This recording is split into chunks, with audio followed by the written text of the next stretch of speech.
Hallelujah. Hallelujah. Lord mama na to pasyan min phat ni guai. Praise the Lord. Hallelujah. Amen. To ba hoi hi khat ni thu. To ba hoi hi aton tungin. To ba hoi hi aton tungin. To ba hoi hi aton tungin. Kun na pe guai. Hallelujah. Tunin pasyan ina ei thupang pi na.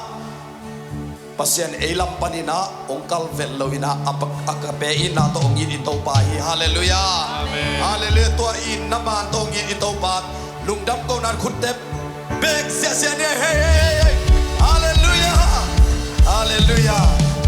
Hizolo te aman hizo saki. Hallelujah. Amen. Tuay manina kiswang sera illa suwag na tayong pasyan min panin. Amen. Nang lampan bang maongkal lo ito pahi. Amen. Tua in naman to ongin hi. Amen. Tuay manina ilungdam ma di ay tuay be. Lungdam ma na to ichichi. Hallelujah. Lo ma na to ichi tuay. Hey nang na hoy hi to to pa min pat sia ni mo.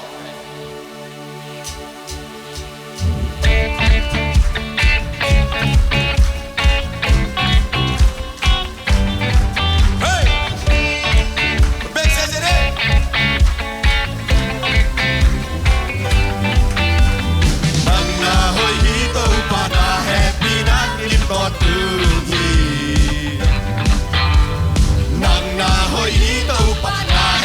na ito tungi.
mete topa.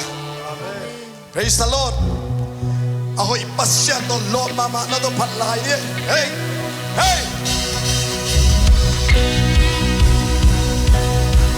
Amen.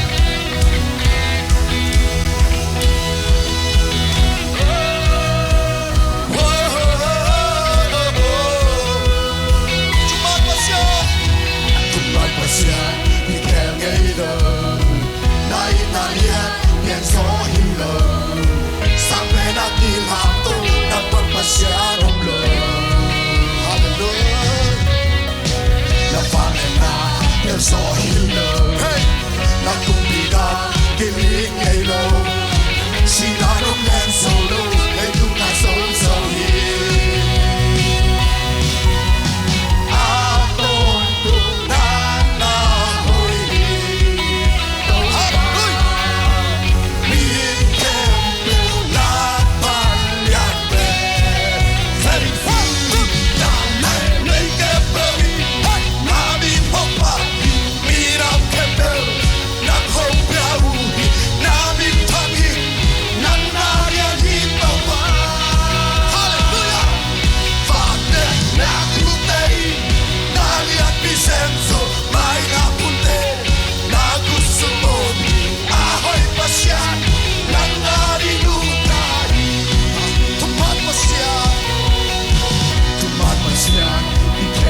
Hallelujah.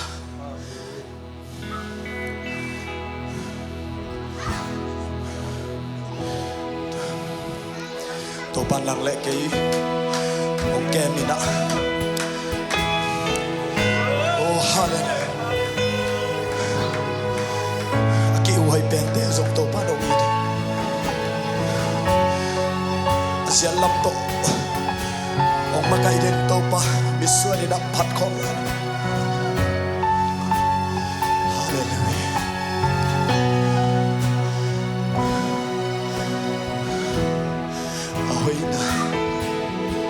Ahoy na avan in na enzo hilo amon hoy bel Hallelujah. unde kike Tô ba ơi ba cái khen này luôn sao? sia ta ching ma una ki kele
dong tan kini lung sim kha lao lo ma kum tu ni lai jesu na ga ding sem zo hi khap wang in lam wang ke wi nong kwa hina liang ko tu ma hallelujah praise the ka lung sim to ma amen Nang ay sud ke Pero na silo Ito kaya hinawa si lo in lo pia Kamay lam di kong masakit kamay lam di han ete ari asia ver sa lo ye sa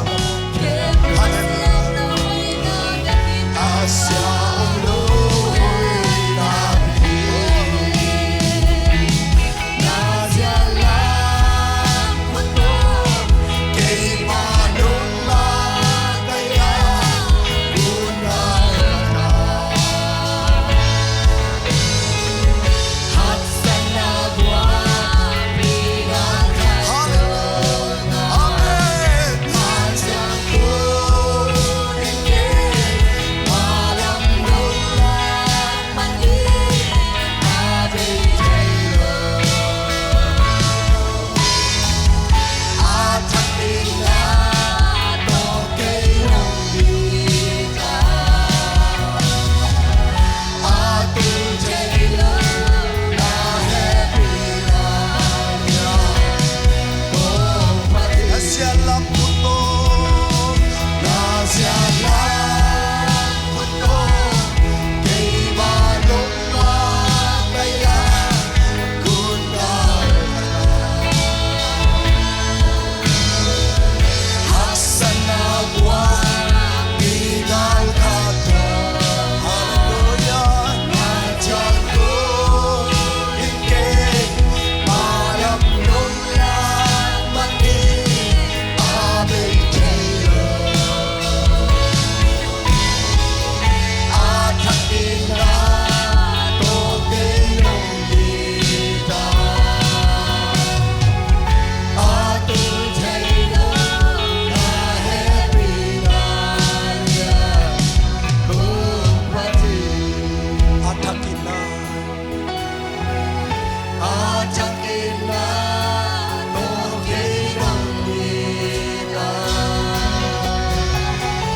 At tayo na happy na niya kung pati mong nei lo ina akape ina to ongina o te lam panina to ba bang maong kallo to ba pasya namin paninong to tahi isimin kanunta na to atak to nung iton man kanunta ukso na vale namin tanangin ng yawi hichianong magkay manina to alugdam gyado kanay layo hunde suman nang man minsan na taba na salba na may umsat sa tayo kau te aring kita ang sapulek kamal te ama kamal baluang ya sa tayo sisu na minto lugdam ko kiam yung vale ko biyak babasya no Kubek sa jere hallelujah praise the Lord no abay kway